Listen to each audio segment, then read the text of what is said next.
So hi guys, what's up? Hope you all doing good. So first of all, wishing you a very happy Independence Day to 2020. It's been a very good feeling when you celebrate your Independence Day. So मेरा नाम है C Kartik Jindal, all India rank 9 in C A final examination. So आज हम इस video के अंदर discuss करने जा रहे हैं 75 days plan C A final from 16 August to 31 October. आपके डेज बनते हैं 77। फ्रॉम 16 अगस्त टू 31 अक्टूबर आपके डेज बनते हैं 77 and we are going prepare the program for 75 days.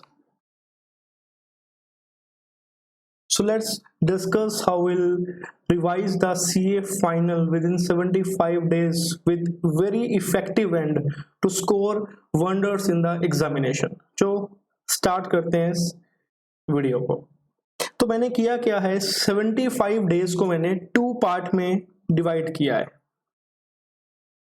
One part of is 40 days and second part of 35 days and 2 day आपको मिले वो है एक्स्ट्रा आपके लिए, जो भी आपको सेलिब्रेट करना हो, कुछ कहीं बाहर जाना हो तो 2 डेज आपके हुए। सो नाउ मैंने उसके बाद क्या है कि FR के लिए तो हमको इस कंप्लीट 8 सब्जेक्ट को 40 डेज में कवर करना है and I am assuming that you already completed your first revision और माइट भी कुछ बच्चों का सेकंड रिवीजन भी कंप्लीट हो गया होगा। तो वेरी गुड थिंग कि आपका सेकंड रिवीजन कंप्लीट है। You are aiming for a rank दोस्तों। अगर आपका इस टाइम तक सेकंड रिवीजन कंप्लीट है टिल 15 अगस्त,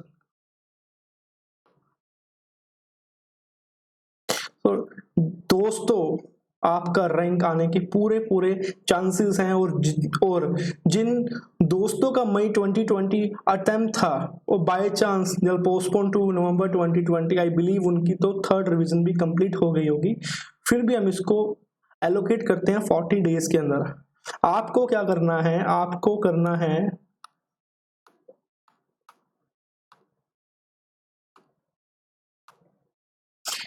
FR के लिए आपको 5 डेज निकालने हैं। 5 days means 50 hour. 50 hour because we are discussing, I am again assuming 10 hours study in a day। 10 hour ये 8 घंटे भी हो सकता है, ये 12 घंटे भी हो सकता है, बट 12 घंटे से ज्यादा क्या होता है, इफेक्टिवनेस नहीं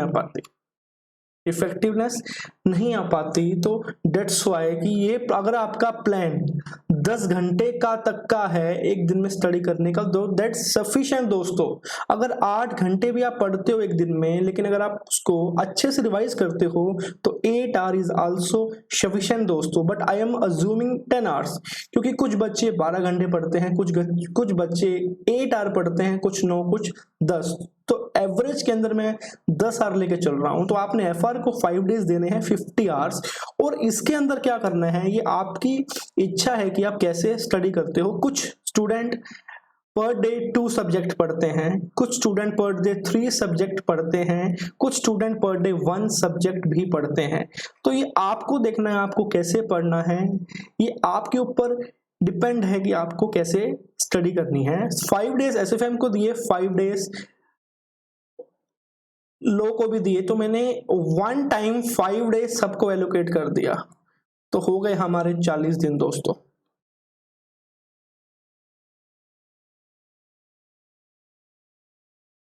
अब 5 डे एलोकेशन कंप्लीट ऑलरेडी हो चुका है कि हमने सबके 5 डे एलोकेशन कर दिया। अब बात स्टार्ट होती है इलेक्टिव पेपर की। इलेक्टिव पेपर के अंदर आप अपने आप को लूज आउट करके इसको आप 3 दिन दे सकते हो, 3 डेज। अगर आपने इसको 3 डे दिया, हमारे पास 2 डे स्पेयर बच गए, तो 2 डेज आप जो भी आपको इनमें से थोड़ा सा आपको वीकेस्ट लगता है कि मुझे इसमें एफर्ट करने की और जरूरत है, आप उसको एलोकेट करते हैं। जो भी आपको लगता है कि आपका ये वीक सब्जेक्ट है, आप उसको एलोकेट कर सकते हैं, या आप इनमें से भी एक एक दिन, या जो लगता है, जैसे आपको लगता है कि आपको एसएफएम में 5 दिन नहीं, आपको 4 दिन लगेंगे, तो आप वो दिन भी किसी ऐसे सब्जेक्ट को दे सकते हो जो आपको वीक लगता है। अब जो सब्जेक्ट किसी का वीक है, किसी का स्ट्रॉन्ग है, ये आपके ऊपर डिपेंड है दोस्तों, किसी के ऊपर डिपेंड नहीं है। And try to get communicate करने की कोशिश कीजिए कि आपको ये सब कुछ आता है, क्योंकि एग्जामिनेशन के टाइम के ऊपर क्या होता है कि जो हमारे ऊपर प्रेशर होता है एग्जामिनेशन का, वो बहुत ज्यादा होता है।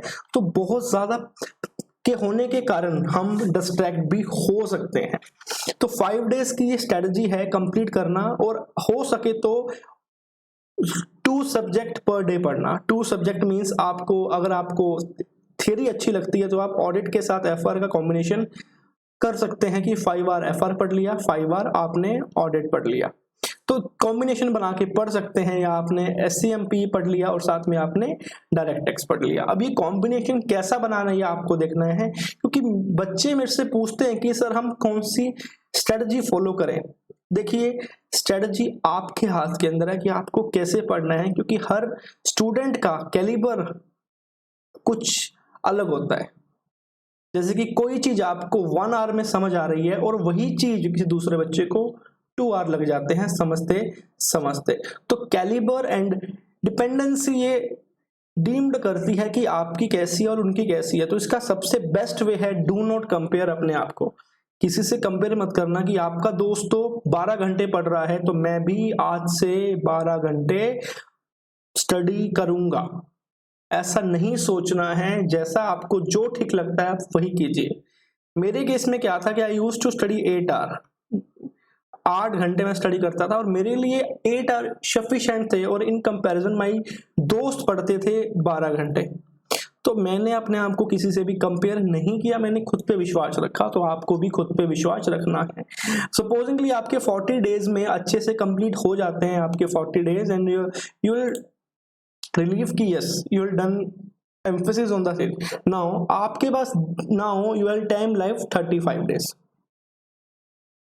अब इन 35 डेज के अंदर आपको क्या करना है, आपको एक तो RTPs plus MTP plus past year papers आपको ये सोल्व करके जाने हैं पूरे के पूरे। आपको ट्राई करना है कि आप उसको सोल्व कीजिए। अगर आपने 3rd रिवीजन के अंदर मान लो 4.5 डेज लगाए या डेज लगा लिए, या आपने 5 डेज लगाए, तो आपको एडुकेट करना है, आपको इंश्योर करना है कि आप 3rd रिवीजन में या 4th रिवीजन में इन 35 डेज के अंदर आप 2.5 डेज ही लगाएं, 2.5 डेज ही लगाएं। और इसके अंदर आपको RTP and MTP plus previous year paper भी सोल्व करके देखने हैं, क्योंकि एमटीपी के अंदर मोस्टली क्वेश्चन क्या होते हैं, स्टडी मैट के मिलेंगे आपको।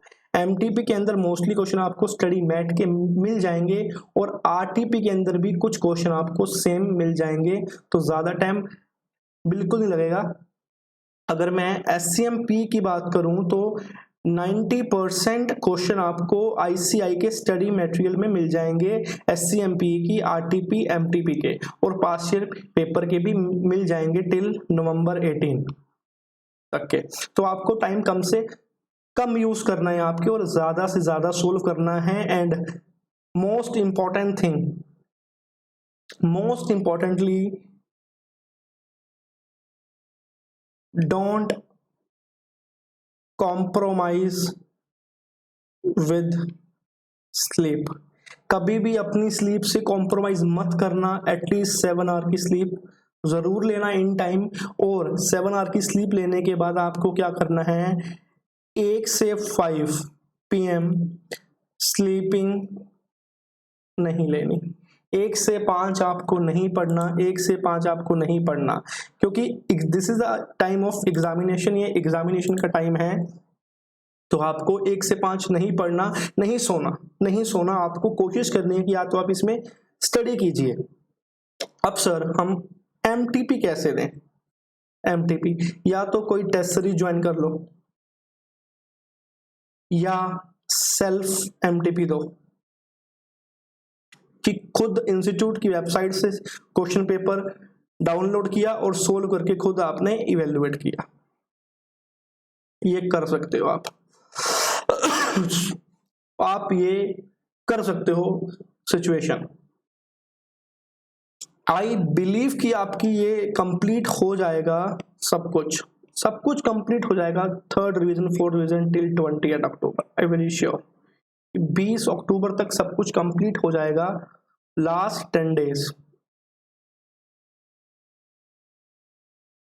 लास्ट 10 दिन के अंदर आपको डोंट पैनिक तो बिल्कुल नहीं होना कि एग्जामिनेशन में क्या पूछेगा। क्वेश्चन पेपर सेट हो चुके होंगे, आपके हाथ में कुछ नहीं है, आपके हाथ में एक चीज है। क्या है एक चीज? वो आपका कॉन्फिडेंस, आपके एफर्ट्स, आपके हाथ में ये चीज रहेगी। और उसके बाद आपको क्या करना है, आपको एफआर का जब भी आपका पेपर रहेगा 1 नवंबर का, उसके एटलीस्ट 2 दिन पहले तो प्रिपरेशन स्टार्ट कर देनी है आपने एफआर की। और इस टाइम ट्राई करना after 20th October.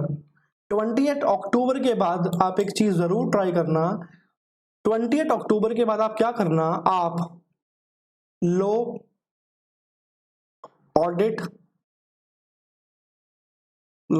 Audit and अगर आपका इलेक्टिव पेपर है इकोनॉमिक लॉ या एनी अदर थ्योरी पेपर,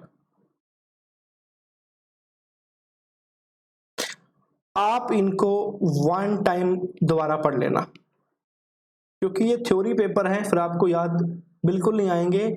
और साथ में क्या करना, लॉ ऑडिट पढ़ लिया आपने, इकोनॉमिक लॉ पढ़ लिया, एसएफएम की थ्योरी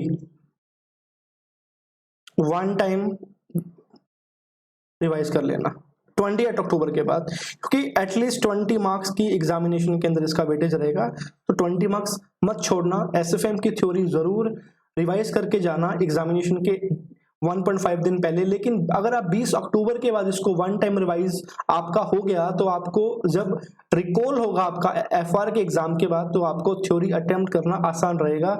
आई बिलीव कि ये स्ट्रेटजी आपके लिए बहुत कामयाब रहेगी। अब देखिए, मेरी स्ट्रेटजी और आपकी स्ट्रेटजी में डिफरेंस हो सकता है। डिफरेंस इसलिए हो सकता है क्योंकि आपका माइंड अलग है, मेरा माइंड अलग है, मेरी थिंकिंग अलग है, आपकी थिंकिंग अलग है। तो डोंट कंपेयर कि मुझे यही स्ट्रेटजी फॉलो करनी है। आप अपने आप को कंप्लीट कीजिए, आपकी जो स्ट्रेटजी आप वही बनाइए। ये तो आपके लिए जर्नल गाइडेंस है कि आपको थोड़ा ऐसी स्ट्रेटजी फॉलो करनी है कि आपको 40 डेज और 35 डेज में आप उसको एलोकेट कर दो। I am assuming this strategy for both group, CA final both group. ये स्ट्रेटजी आपकी सीए फाइनल बोथ ग्रुप की स्ट्रेटजी है।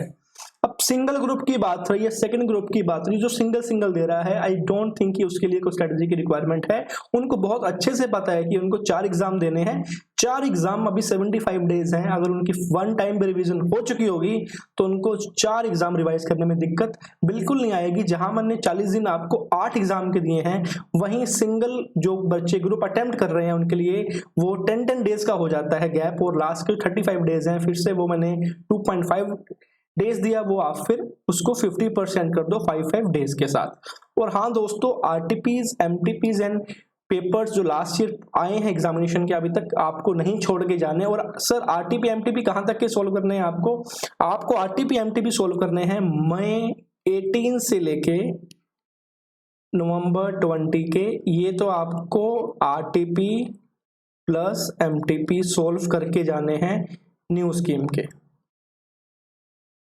ये तो आपको सोल्व करके ही जाने हैं, क्योंकि ICI ask questions from this. Normally बच्चे आरटीपी सोल्व नहीं करते, लेकिन आपको ऐसी गलती नहीं करनी। अगर आपको अच्छे नंबर चाहिए, आपको आरटीपी एंड एमटीपी सोल्व करने हैं। और मोटिवेशन लेवल दोस्तों डाउन नहीं होना चाहिए। दोस्तों मोटिवेशनल जरूर होना चाहिए, जोश आपका हाई होना चाहिए। और आपका तो काम है सिर्फ स्टडी करना, तो आराम से स्टडी कीजिए और हमारी वीडियोस देखते रहें। वीडियो अच्छी लगी तो लाइक कीजिए, नहीं अच्छी लगी तो डिसलाइक कीजिए। हमारे चैनल को सब्सक्राइब जरूर करें दोस्तों, सब्सक्राइब जरूर करें। और आने वाले टाइम में इस वीडियो के अंदर बहुत कंटेंट मिलने वाला है। कोई और नई वीडियो आपको चाहिए हो तो कमेंट बॉक्स में कमेंट कीजिए और हमारे टेलीग्राम ग्रुप को भी ज्वाइन कीजिए, जहां पे हम FR के स्पेसिफिकली डाउट सोल्व मैं करता हूं, तो उसको भी ज्वाइन कीजिए। और दोस्तों अपना ख्याल रखिए। बाय बाय, जय Hind and again wishing a very happy independence day दोस्तों। सारे जहां से अच्छा हिंदू सीता हमारा, हम बुलबुलें हैं इसकी, ये गुलसिता हमारा। जय हिंद दोस्तों।